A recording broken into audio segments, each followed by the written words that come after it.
The 2023 NHL offseason has been an absolute wild west, with so many huge moves and so many teams disappointing and so many rising above the ranks in the NHL. But how did your favorite team do this NHL offseason? How do they do with their signings, their draft picks, their trades? Well, watch till the end because we're going to be breaking down every single team. And hit that subscribe button if you're new for more hockey content just like this all year round. You won't want to miss a thing. Now we're going to go team by team, division by division, and today we're going to start out with the Arizona Coyotes, a team that signed Alex Galchenyuk on July 1st just to terminate his contract 12 days later. So, a pretty normal Arizona Coyotes offseason so far. But looking at what they actually have done so far this offseason, they made some pretty good moves. They've gotten players like Nick Bjugstad, Alexander Kerfoot, Jason Zucker, Travis Dermott from free agency, with Bjugstad being brought back after being traded from the Yotes to the Oilers at the trade deadline, also trading for Sean Durzi, who I think is a great add with the value they had to get rid of. They only got rid of Mackey and that 2024 second round pick, and also a pretty solid draft getting Sibishev and Neil Boot. And to me, the Coyotes did very, very good. I'd give them a straight A. Getting players like Kerfoot and Zucker, though, especially in free agency, means a lot for the Coyotes, especially with the future of that franchise. Now going on to the Chicago Blackhawks, and to me, another team that did very well this offseason. You can see some really good additions like Taylor Hall for practically nothing, players like Ryan Donato, Nick Foligno, Corey Perry, but of course you got the most important additions, getting Connor Bedard and Oliver Moore in the first round. Two fantastic picks, and not really having to give up much either. I think for the Blackhawks, this was a perfect offseason. They get some additions that will help Connor Bedard, but also won't make them good whatsoever. They'll still be in the dumpster next year, which is exactly where they need to be. I give their offseason an A+, pretty much as good as you could have done it if you're Chicago. Next up, going to the Colorado Avalanche, who had a very busy offseason. You can see in additions like Ross Cullen, Jonathan Drouin, Ryan Johansson, Miles Wood, and also their first round picks in Callum Ritchie and Mikhail Gulyayev. As for the players they lost, though, a lot of depth throughout the board. Players like JT Compher, Eller, Helm, Eric Johnson, Dennis Malgin, Alex Newhook, Evan Rodrigues, and that second rounder, which would become Evan Gaucher. But to me, I think with the Avs, I think it was a pretty solid one. I give them a straight B. I love the addition of Ross Cullen. I think Drouin could be interesting on that top six, especially if he's paired with McKinnon. That would be something that would be really fun to see. And about their draft, especially at the first round, was pretty solid for them. I don't really love the Miles Wood deal, but still as an addition, I think he will be okay for them. All in all, I think for the Avs, it wasn't horrible. It wasn't great either, but right down the middle for me. Next up, going on is my favorite team in the Dallas Stars. This one, to me, I'm kind of conflicted on. Now, they ended up adding Matt Duchene, Craig Smith, Sam Steele. All of those free agent signings, I think, are solid, especially Matt Duchene. Getting him at $3 million is excellent. You do lose Max Domi and Luke Glendening, but to me, with this offseason, I thought they needed to go after a D-man. They needed to go after a top four, changing that defense in some way, whether that's getting rid of Hakanpää or a Suter or whatever you want to do. There needed to be a change there in defense because it just wasn't good enough, and they haven't made that move. Now, there's still time for them to make that move, but so far, I think that's the most disappointing part of things. Even though the forward group is fantastic, I'm going to have to give the offseason a B-.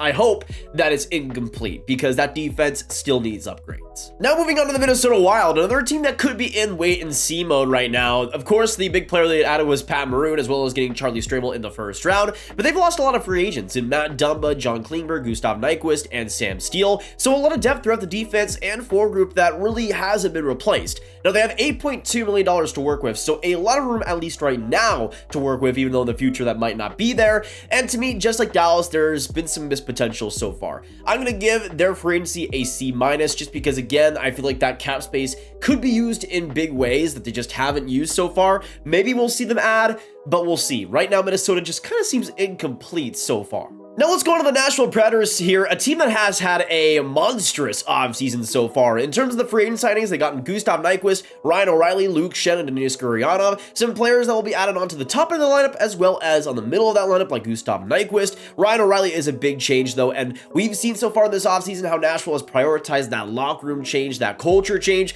Players like Ryan O'Reilly and Luke Schenn are great to add on top of that. And in the draft, Matthew Wood and especially Tanner Molendyk are solid draft picks too. I think for Nashville, this has signified a big change in the franchise, as it should, because the status quo has been not working whatsoever. I give the Preds offseason an A-, overall just solid across the board. Next up, going on to the St. Louis Blues, and for them, it's been still a relatively quiet offseason. They acquired Kevin Hayes from the Flyers in a pretty decent deal, even if I'm not the biggest Hayes guy, and they, of course, picked with all their first rounders in this year's draft, Dvorsky, Stenberg, and Lindstein, a very solid first round overall. And then, of course, you don't really lose much in Josh Lamo and Tyler Pitlick. Some depth there, but nothing they'll be really losing any hairs about. For the Blues, I think this is just a pretty mid-off season. Nothing that's going to make them a lot better, and I think for the Blues, they're kind of in no man's land right now. But it's been okay. I'm going to give them a C+, and that draft definitely does make it a little bit better for them. Now going on to the Winnipeg Jets, who I think have had a pretty sneaky, underrated offseason so far. In terms of the players they added, they got Laurent Brossoit in free agency, and of course, you got all the assets you got in the Pierre-Luc Dubois deal, getting Alex Iafallo, Kupari, Gabriel Velarde, and a 2024 second-round pick, which to me is great value there. You also get Colby Barlow, where they got him in the first round, which I think was pretty good value too, and you didn't really lose too much for those assets being brought in. You lose Dubois, you lose Rich, you lose Wheeler, but you add a goaltender, and you add a lot of good forward depth there too, and really a lot of options throughout the middle of that lineup. And Gabe Velarde is extremely underrated. He keeps getting better. And to me, I think for the Jets, it wasn't an explosive offseason, but in a lot of ways, they did the right things, and I give them a B+ for that. Now let's move on to the Pacific Division, and next up, I have the Anaheim Ducks, who were in a unique position coming in. They had a ton of cap space, just like last year, and like last year, they made some pretty solid free agency moves. They got Radko Gudas, Alex Killorn, and also drafted Leo Carlsson second overall. You do lose Derek Grant and Kevin Shattenkirk, but again, nothing that's going to be all too crazy for them. But getting Radko Gudas and the deal they got him out was fantastic, and even though I think the Alex Killorn deal might be a little bit more term, especially for that cap hit, than I'd be comfortable with, still, Killorn is going to be a really good fit on that Ducks squad, and could be exactly what they need on that top six. I'll give the Ducks a B+. Overall, another team that did exactly really what they should have been doing. Next up, let's move on to the Calgary Flames, and this one is especially brutal. You get Igor Shordagovich in a trade, you draft Samuel Honzek, you get rid of Trevor Lewis, Milan Lucic, Michael Stone, and Tyler Toffoli, and to me, this is just a rough offseason for the Flames. If they were going to be contending, they needed to add more than this, and they also didn't trade many assets, especially in the draft, maybe that they should have, especially since a lot of these guys are kind of checked out at this point. I think for the Flames, it was just a rough one to watch, and it's a rough one to watch for the state of the franchise. I give them a straight D. It wasn't an absolute failure, but it was pretty darn close. Now let's move on to the Flames' Albertan counterpart here in the Edmonton Oilers, the team that made a lot more moves than the Flames, some good and some bad. In terms of the players added, they got Connor Brown and Matthias Janmark for pretty solid deals, but they do get rid of a lot of depth. Nick Bukestad, Klim Kostin, Legeson, Murray, Smith, Yamamoto, some options in the forward and defense that could be missed there, especially Klim Kostin, but I think for the Oilers, considering their situation, this was about as good as they could have done. They still have a lot of cap space to hopefully re-sign Evan Bouchard, but that will be the biggest thing. As of right now, I'll give them a C+, pretty average, all things considered. Next up is the LA Kings. Just like the Oilers, a lot of moves here, some good and some bad for them. They, of course, acquired Pierre-Luc Dubois, and they've re-signed Gavrikov, got David Rittich and Trevor Lewis, and, of course, they lost players like Sean Durzi, Alexander Edler, Iafallo, Korpisalo, Kupari, Velarde, the 2024 second-round pick, and Sean Walker. To me, the biggest thing here for LA is just that loss of depth. Of course, they keep Gavrikov, they put on Pierre-Luc Dubois, so they're able to retain a top 6 center and a top 4D, but at the same time, they lost a lot of depth, especially on the forward side here, and their goaltending is still pretty rough. They, of course, had a Cam Talbot, but you got a Copley, Talbot, and Rittich tandem. It's kind of just really mid, in my opinion, at best, and I really don't know for LA where the aspirations are there, who's going to really be the goaltender there for the future. It's just a lot of confusion there. I feel like that was one of the biggest things LA needed to address. That didn't happen, but still, I'll give them a C+ for their efforts. Now on to the San Jose Sharks, who also made a lot of additions. You can see Mackenzie Blackwood, Anthony Duclair in a pretty solid deal, John A. Smith, Philip Zadina on a relatively cheap contract too, and then their 2023 draft prospects in Will Smith and Quentin Musty in the first round. Two very solid picks there, especially Quentin Musty, an absolute steal, and they didn't really have to give up too much. You lose Johnson, Lorenz, and Reimer, and to me, it's kind of similar as well to Chicago, where they don't get a whole lot better, but they get players that they could trade in the future too, get some assets for, and a solid draft as well. I give the Sharks an A. Honestly, one of the better off seasons they've had in their franchise history, even if it has been a little bit more quiet. Now going on to the Seattle Kraken here, they're a team that lost a lot of depth, but also added some. You get Pierre-Edouard Bellemare, perfect fourth-line center there. Brian Dimlin, who could be interesting on that defense. Kelly Ramoto and Edward Chalé, who they got in the 2023 draft. But you also lost some players that I thought still would have been good for them. Ryan Donato, Joonas Donskoy won't be incredibly missed. But players like Morgan Geekie and Daniel Sprung and even Carson Soucy were really solid for Seattle. They lose some depth, but maybe we'll see that prospect pool fill those positions in, like Shane Wright, for instance. But I think for Seattle, it was just a pretty fine offseason. I give them a C+. They do still have $9 million to work with, so we'll see if they make any more moves here. Now on to the Vancouver Canucks, who actually didn't have a bad offseason. Was it that hard, Vancouver? Anyways, the players they acquired, Teddy Bluger, Ian Cole, Carson Soucy, a lot of solid FA signings there, especially Bluger and Soucy, in my opinion. Soucy extremely underrated on his deal. You also get Tom Muller in the first round with 11th overall. You get rid of Colin Delia, Oliver Ekman-Larsson. Let's be honest, they aren't going to miss those guys. But I think the additions they made with the cap space are still fine, but as you see, they're still in the deficit by $4.3 million in cap space.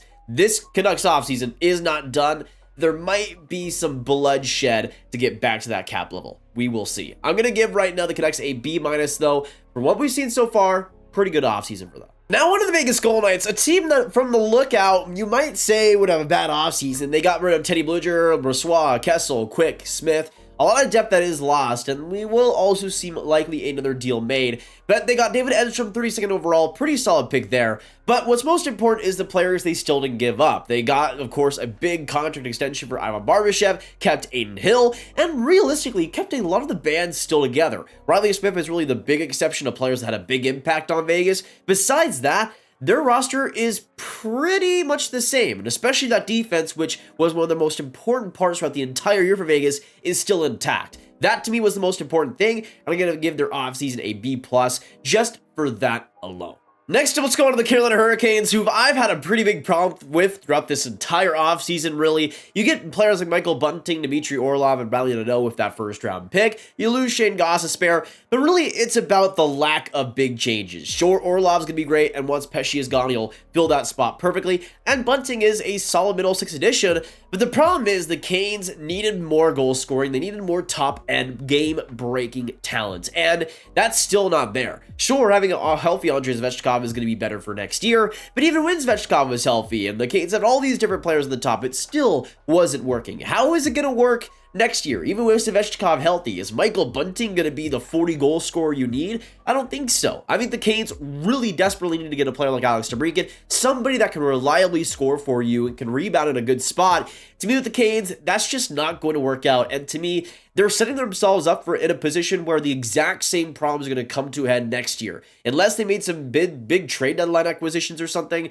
I think it'll be relatively the same, and those failures will be relatively the same. I'm going to give the offseason a C- just because I do like the Orlov additions, and Bunting is okay, but I just don't think this is what Carolina needed. But now let's go to the Columbus Blue Jackets here, who made some interesting moves on the defense, acquiring David Severson in a deal, and also Ivan Provorov from the Flyers.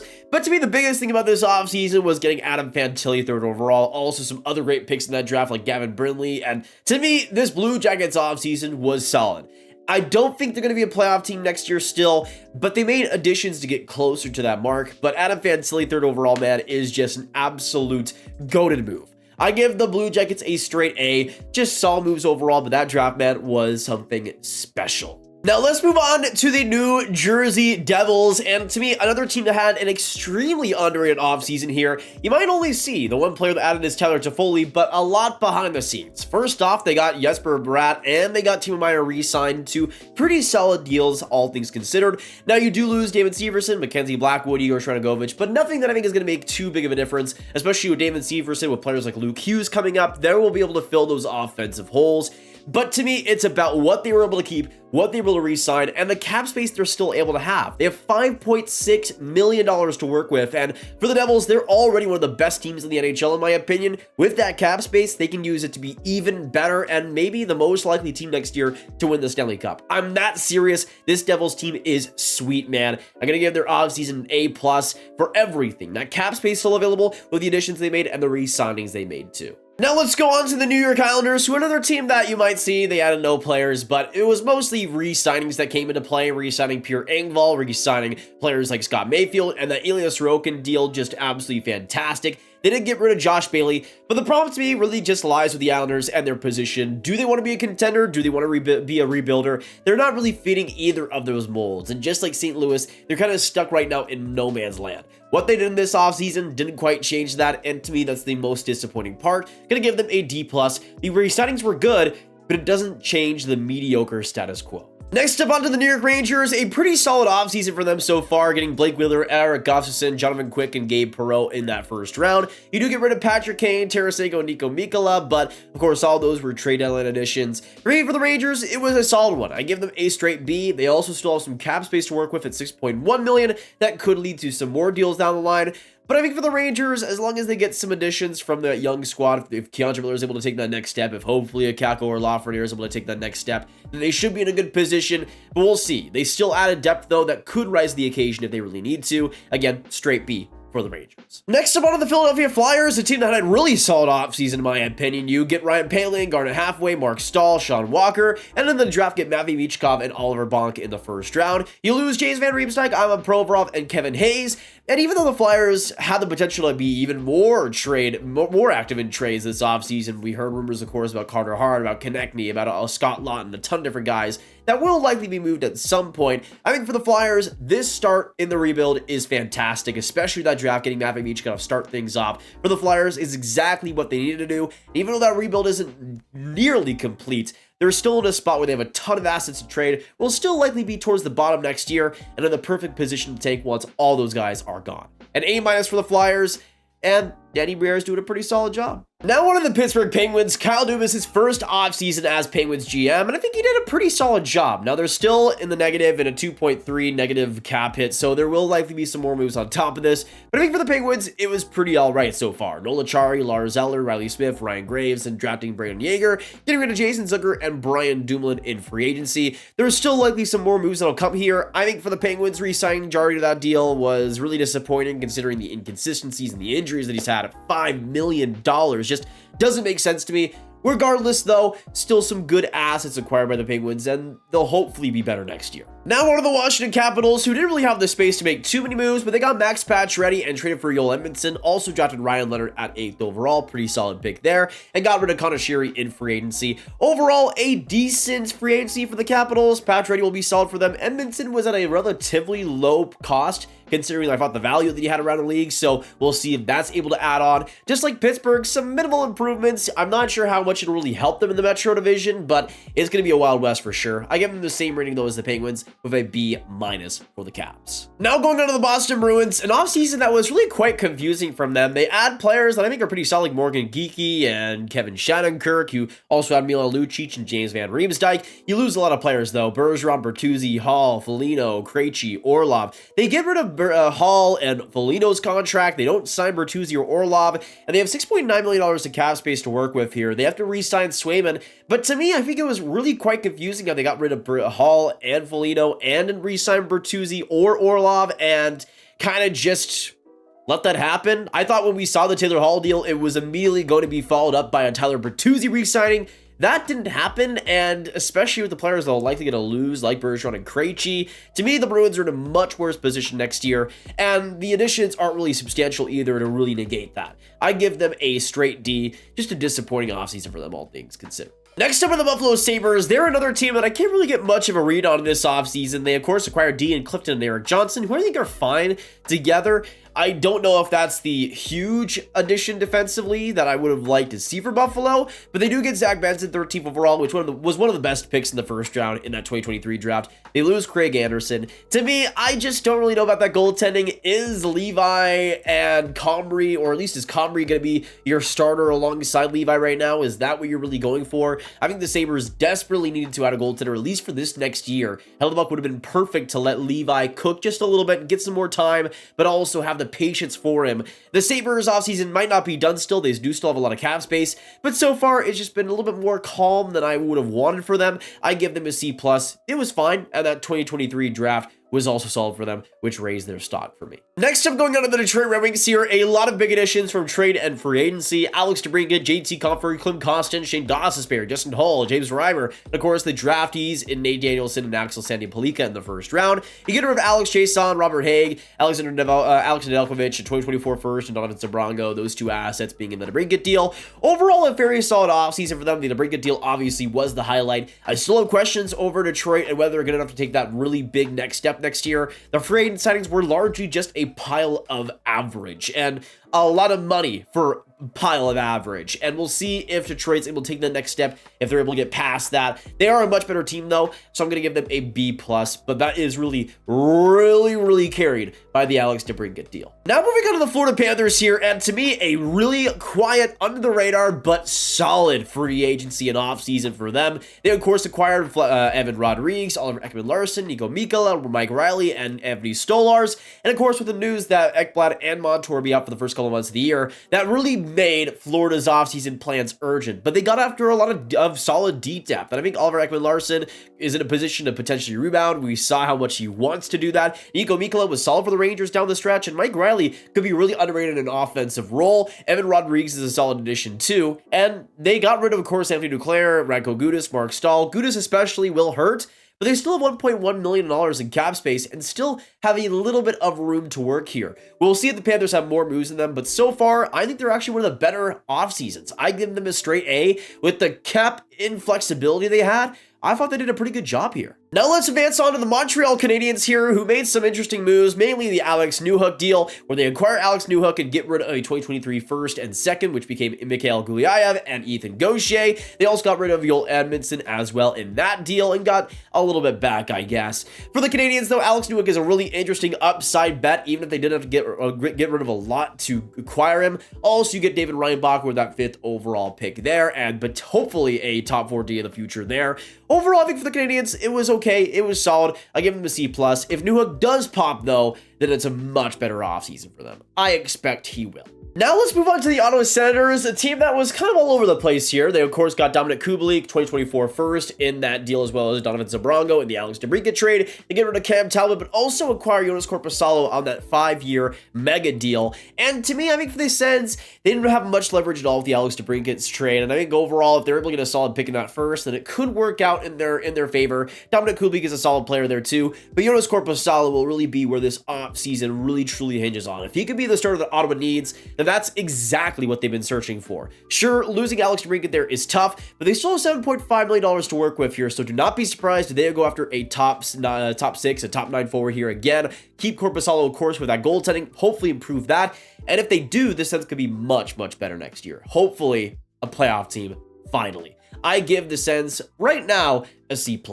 Now let's move on to the Tampa Bay Lightning here, who had a really troubled offseason in a lot of ways. They added Connor Sheary, Luke Glendening, and Ethan Gaucher in the 2023 draft, but had to get rid of players like Ross Colton, Alex Killorn, Pat Maroon, and Corey Perry, and there's still $3.8 million in the debt below the cap, and that's the biggest problem here, is that they got rid of a lot of key players, a lot of players that would have helped them a ton this next year and have helped them a ton in the last couple of years, especially Ross Colton, and it still hasn't really given them a lot of cap flexibility. We will likely still have to see more moves by Tampa Bay and more players off the roster, which was obviously needed, but doesn't make it any less disappointing. I'm going to give the offseason a C-.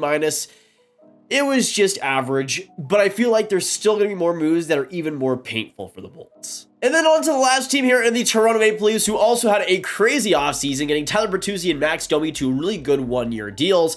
But then you got Ryan Reeves and John Klingberg, players that were making combined almost $5.5 million. And to me, those deals absolutely make zero sense considering the cap situation they're now in. They're in the debt by $8.8 million.